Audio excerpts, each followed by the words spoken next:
देबा पई oxygen pumping system मध्य अछि।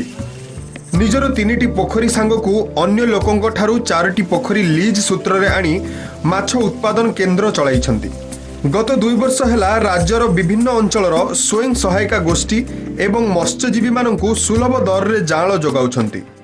एठी भरताई पाखरे टिके हम एबे भल जाल पाउछु, सुविधा रेट रे पाउछु, आउ भल बड़ माछर बीड पाउछु।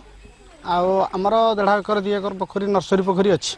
एठो स्पोन नहीं करी आमे पोखरी रे पकई करी बढ़ई करी फिंगोलिंग एलिन साइज करी करी चासी के दउछु। हमर सेपटे एमती बिल्डर कहीं करू नाहंती, माटी टिके लुणी रहउची। एठी भरताई सहित जोगाजोग करिया द्वारा हमहु सुविधा मिलुची। भरतचंद्र बेहरांक ठारू जाल नहीं आम पोखरी छाड़ी किछि माछ संचय करी बिक्री करी चलबा पई लीज नहीं जाल नहीं पोखरी छाड़िले चाष करिकी बड़ करियो बोली।